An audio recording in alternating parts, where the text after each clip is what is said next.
and welcome to the second video, and we will continue with the chapter of electrochemistry. So before starting today I want to just give a quick recap कि हमने last class में क्या पढ़ा था. तो जो हमने पढ़ा था, एक पढ़ा था इलेक्ट्रोड पोटेंशियल के बारे में. इलेक्ट्रोड पोटेंशियल ऑफ कोई भी हो, for example m plus m, कोई भी इलेक्ट्रोड का पोटेंशियल के बारे में पढ़ा था. और फॉर एग्जांपल ये कैथोड है और एक है कैथोड का इलेक्ट्रोड पोटेंशियल और एनोड का इलेक्ट्रोड पोटेंशियल से हमको ई नॉट सेल मिलता है. ई नॉट सेल क्या है? Standard cell potential. स्टैंडर्ड मतलब जो normal temperature pressure, that is normal temperature pressure टू कितना होता है, जो 27 डिग्री सेल्सियस होता है. मतलब ये जो नॉर्मल टेम्परेचर प्रेशर जो है, इसको कैसे निकालते देखो, 27 डिग्री कितना सेल्सियस, उसको केल्विन में करोगे तो कितना होगा? 298 केल्विन. ये आता है तो ठीक है. 27 डिग्री तो 300 केल्विन है. 25 डिग्री का जो होता है उसके साथ प्लस कितना किया जाता है?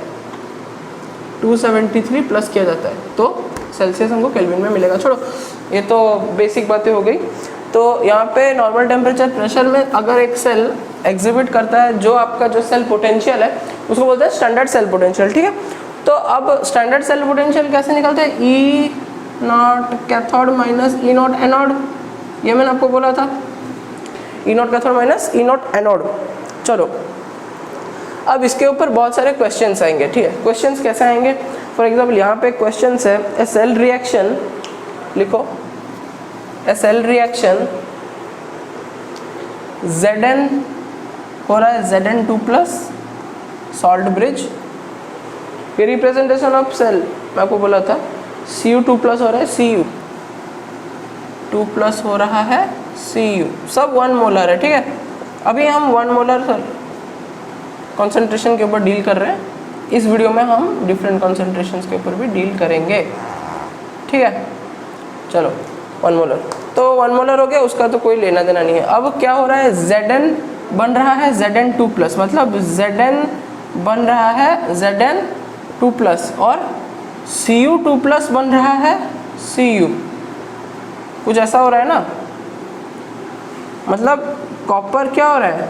ऑक्सीडेशन नंबर 2 से 0 हो रहा है, मतलब रिडक्शन हो रहा है. और Zn 0 से 2 हो रहा है, मतलब ऑक्सीडेशन हो रहा है.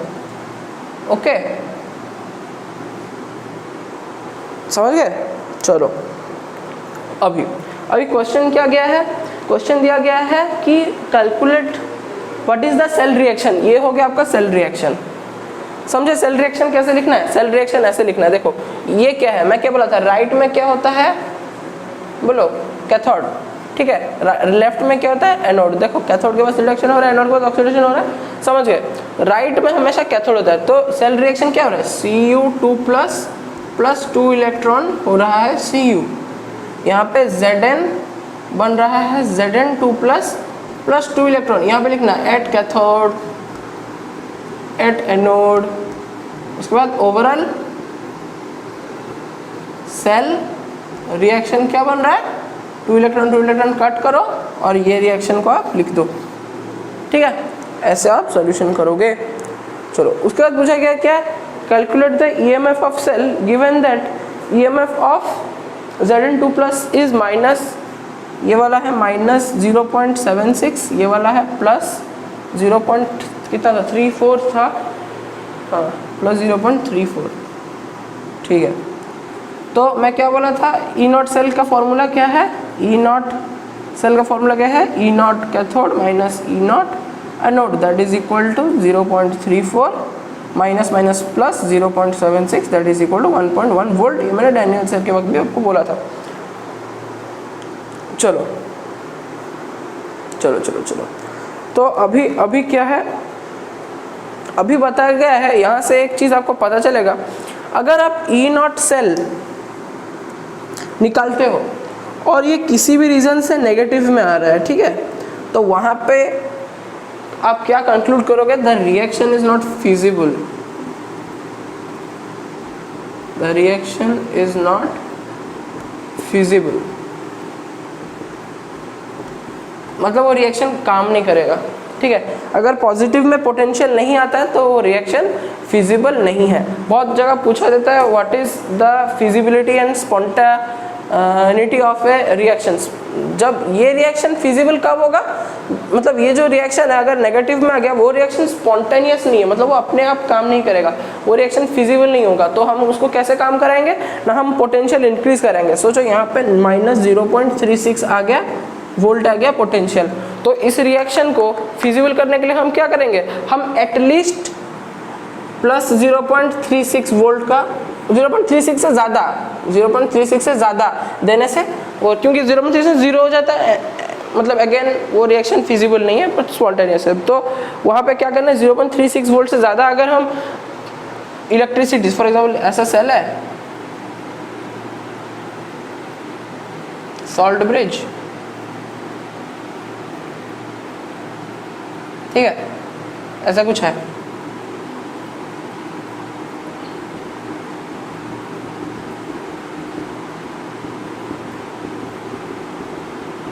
ऐसा है, ठीक है। तो और ये रिएक्शन फिजिबल नहीं हो रहा है, तो हम क्या करेंगे, इनके बीच में कुछ पोटेंशियल डालेंगे। नेगेटिव को पॉजिटिव में ऐड किया, नेगेटिव को, ठीक है, समझ गया। जैसे सेल आप डालते हो नेगेटिव एंड पॉजिटिव एंड ऐसे होगा। तो ऐसे करने से क्या होगा, इनका कुछ प्लस पोटेंशियल इसमें ऐड हो जाएगा। समझ रहे हो, करंट कहाँ मूव कर रहा था, इलेक्ट्रॉन्स ऐसे, तो करंट ऐसे मूव कर रहा था, समझ रहे हैं। चलो ये हो गया। तो अभी ये चीज़ आपको समझना है कि रिएक्शन फिजिबल जब नेगेटिव में होता है पोटेंशियल, हमको एक्सटर्नल पोटेंशियल देना पड़ेगा। क्या देना पड़ेगा, एक्सटर्नल पोटेंशियल। एक्सटर्नल पोटेंशियल नहीं दोगे तो रिएक्शन फिजिबल नहीं होगा। ओके चलो, तो अभी हम बात करने वाले हैं जो जिस चीज़ पे, वो है नर्न्स इक्वेशन, ठीक है। नर्न्स इक्वेशन क्या है देख लो। तो नर्न्स इक्वेशन से पहले एक चीज़ मैं बोलूँगा, that is stability of metal oxides, ठीक है। मेटल ऑक्साइड्स का स्टेबिलिटी, ठीक है। जैसे यहाँ पे दिया गया Na2O, K2O, MgO, ये सब जो है ये लोग क्या करते हैं, डिकम्पोज नहीं करते हीटिंग में। ये अगेन उसी चीज़ पे आ जाता है, ठीक है। अगर फॉर एग्जांपल यहाँ पे दिया गया है, जैसे दो रिएक्शन दिए, क्वेश्चन है, देखो क्वेश्चन है 2HgO decomposed into 2Hg plus O2 on heating, but Na2O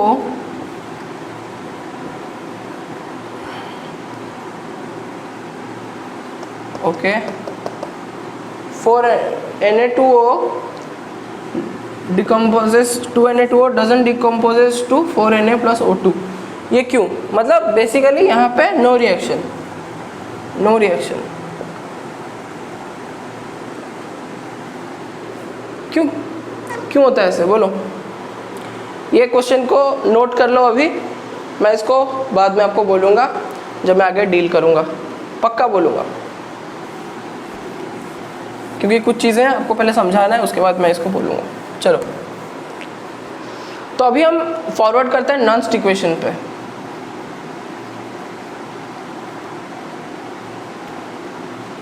ठीक है, नर्न्स इक्वेशन, नर्न्स इक्वेशन का यूज़ क्या है।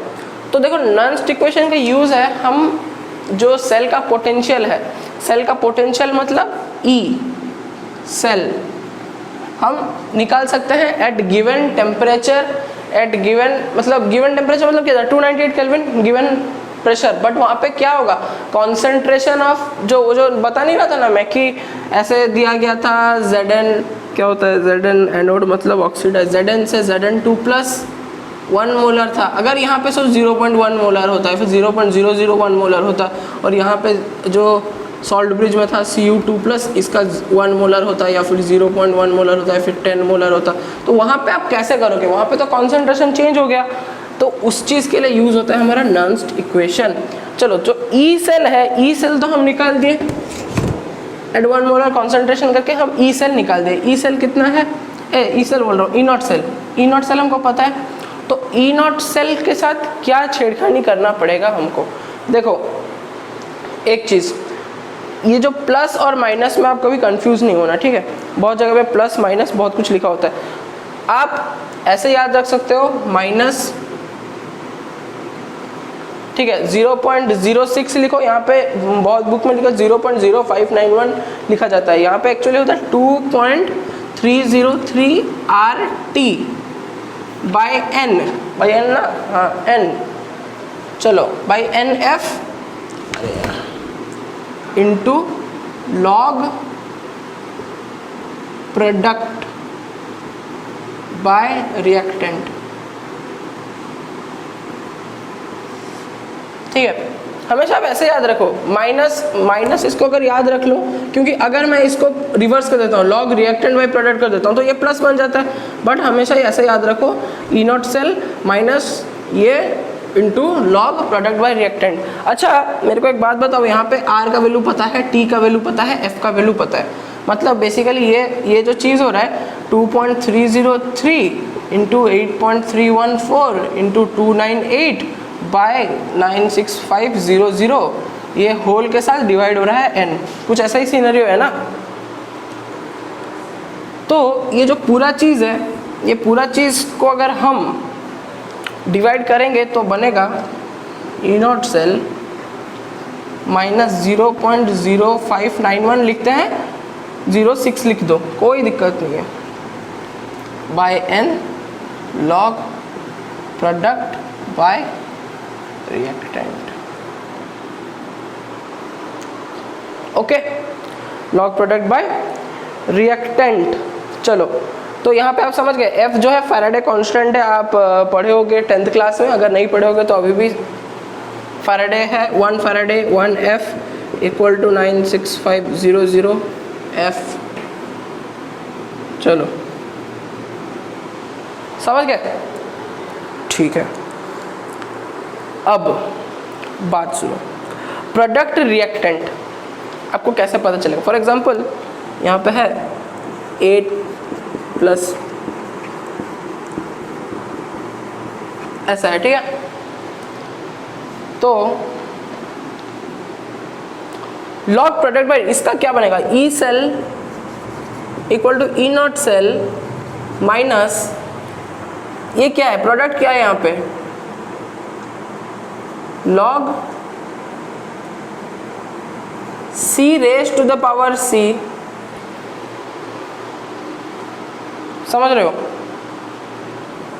Into D raise to the power D, समझ रहे हो, by A raise to the power A B raise to the power B। अगर ये आयंस नहीं होंगे तो इनको इंक्लूड नहीं किया जाएगा। फॉर एग्जाम्पल जहाँ पे ऐसे था Zn2 plus Cu2 plus Zn, for example D है ऐसे, तो यहाँ पे सबका 1 1 1 था, तो ये Zn2 प्लस क्या है, आयन है, तो ये कंसिडर होगा, मतलब A कंसिडर होगा, और A का पावर कितना है 1 है, मतलब Zn। बट B क्या है, सॉलिड है, Cu कंसिडर नहीं होगा, तो ये 0 टू द पावर एनीथिंग 1, 0 नहीं 1 लिया जाता है, ठीक है, ओके। वैसे यहाँ पे C ये क्या है, आयन है, कंसिडर होगा, कोएफिशिएंट 1 है, Cu2 प्लस, बट वहीं पे D सॉलिड है, कंसिडर नहीं होने वाला है, काट दो। तो आपका रिएक्शन कुछ ऐसा बन जाता है। और हमको क्या पता था, ई नॉट सेल, चलो एक क्वेश्चन ही बता रहा हूँ, तो आपको यहाँ पे फॉर्मूला क्या मिलता है, आपका ये जो है फॉर्मूला है, ठीक है। तो या इसके ऊपर बेसिस पे क्वेश्चन है, क्या क्वेश्चन दे रहा है, कहाँ पे क्वेश्चन,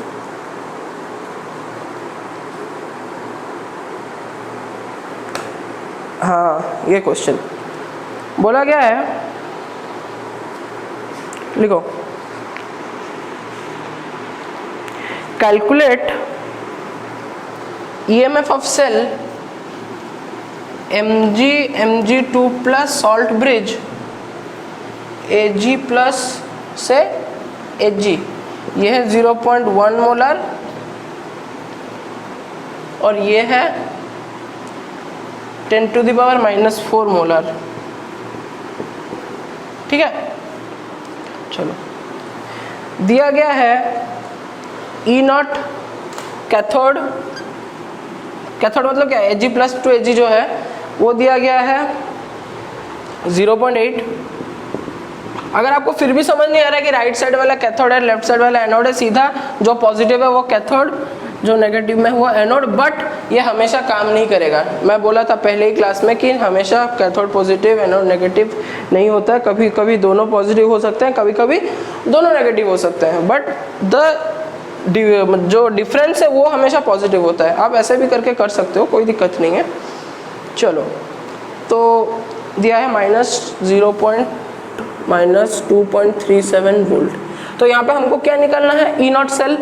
हमको देखो, हमको चाहिए E0 सेल चाहिए, N चाहिए और ये चाहिए, और बाकी सब गिवन है। तो E cell equal to E0 cell क्या है, E0 cathode minus E0 anode. E cell हो गया -0.06 बाय N कितना है यहाँ पे जो सेल का रिएक्शन है क्या है, देखो सेल का रिएक्शन, पहला स्टेप है सेल का रिएक्शन लिखना है। सेल का रिएक्शन क्या है, Mg बन रहा है Mg2+, मतलब कितना इलेक्ट्रॉन यूज हो रहा है, +2 इलेक्ट्रॉन। यहाँ पे Ag+ बन रहा है Ag+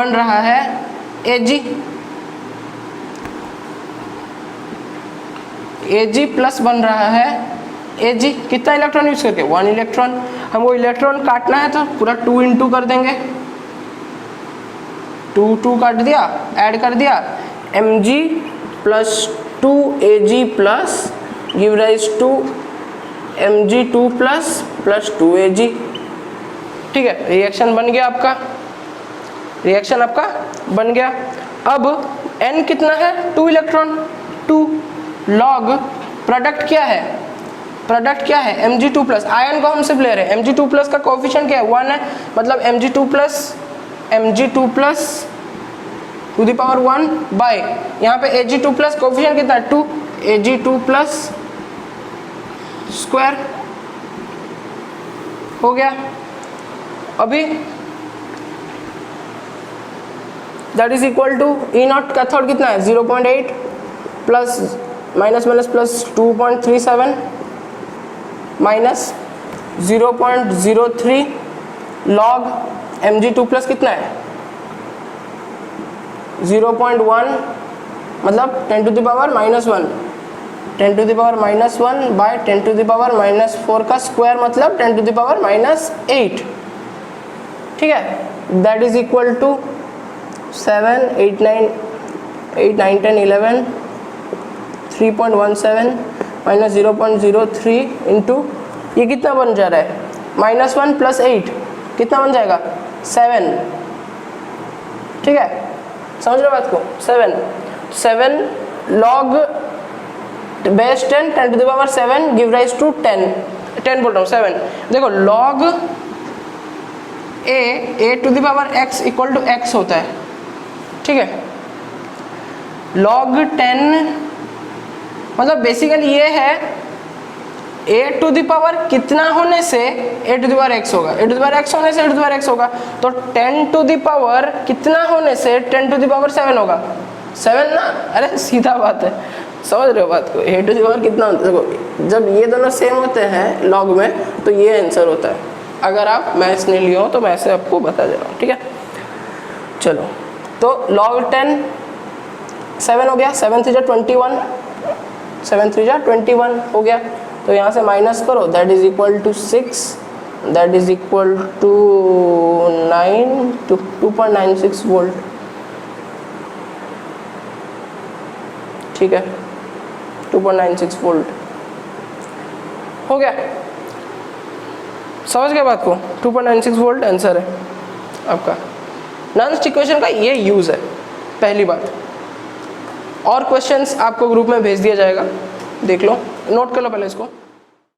चलो अब देखो यूजेस ऑफ नॉन्स्ट इक्वेशन। ठीक है, पहला यूज, अगर इक्विलिब्रियम है। क्या है?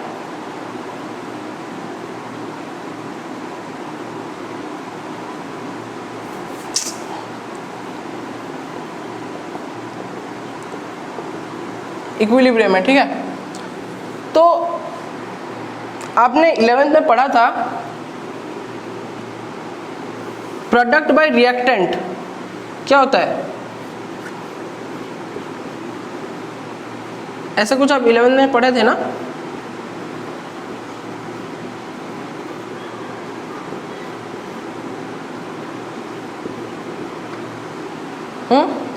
या आप आगे जो केमिकल काइनेटिक्स में भी और डिटेल से पढ़ोगे, बट ऐसा कुछ आपने पढ़ा था, मैं आपको वही बता रहा हूँ, ऐसा कुछ आपने पढ़ा था। तो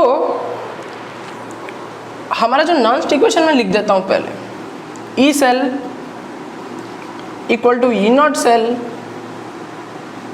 minus 0.06 by n into log product by reactant. अब जब इक्विलिब्रियम हो जाएगा, इक्विलिब्रियम मतलब ये जो सेल है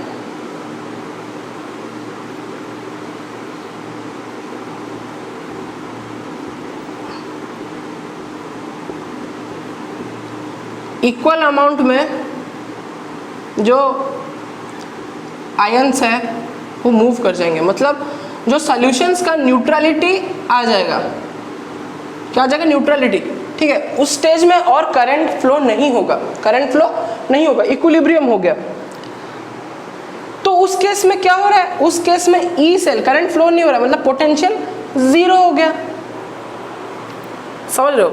पोटेंशियल जीरो हो गया।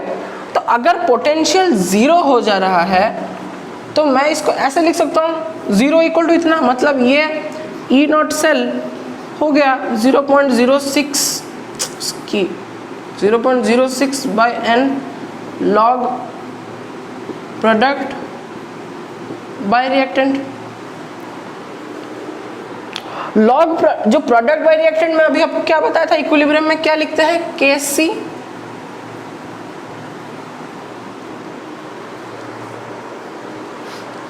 ठीक है, लॉग Kc।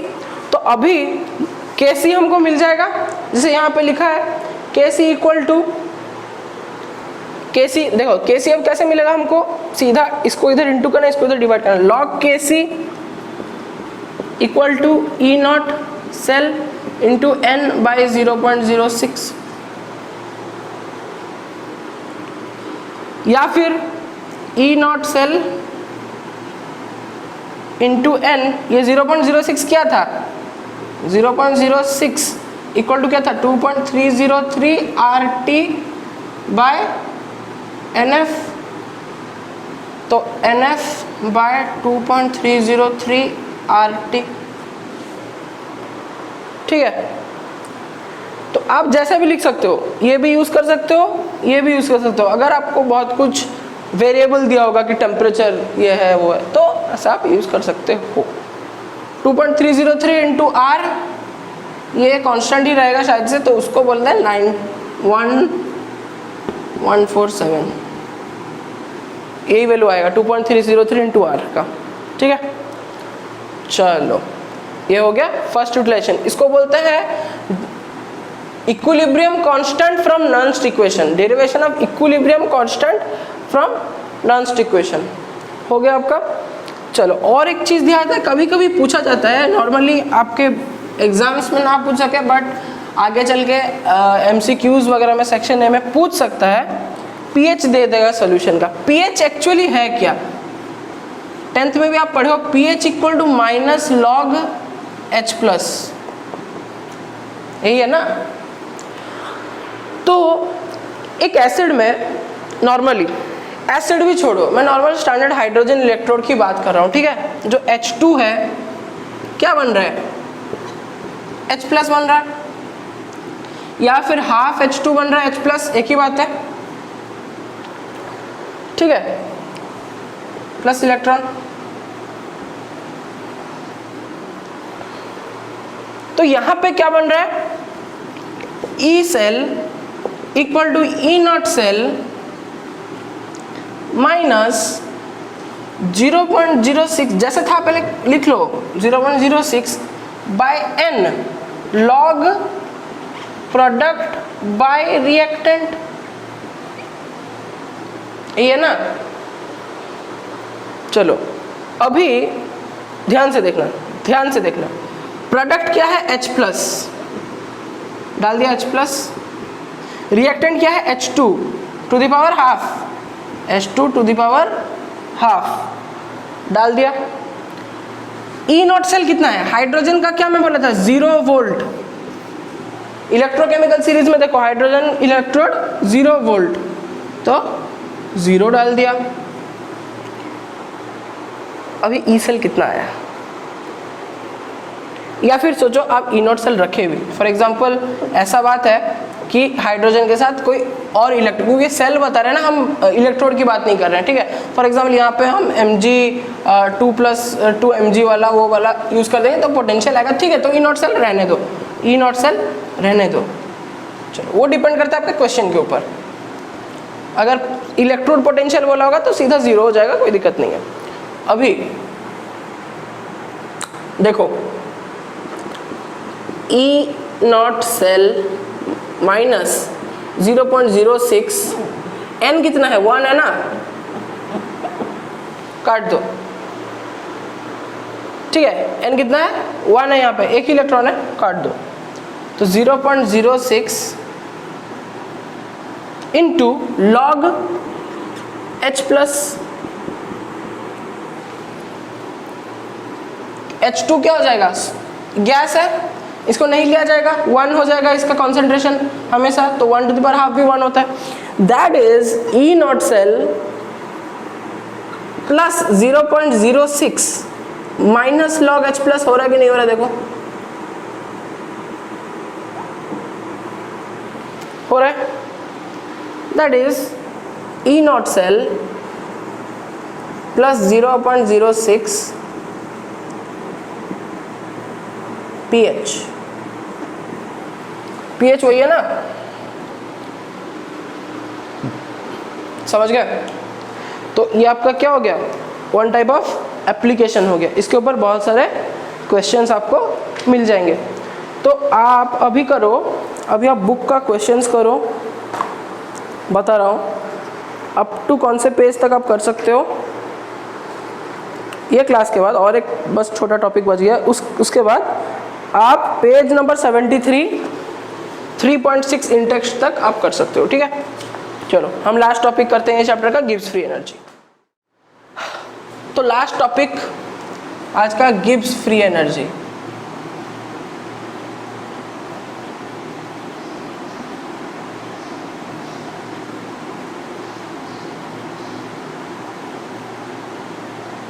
तो बोलोगे गिब्स फ्री एनर्जी तो हमने पढ़ा था, थर्मोडायनेमिक्स में पढ़ा था, जहाँ पे था Gibbs free energy del G standard is minus RT ln K,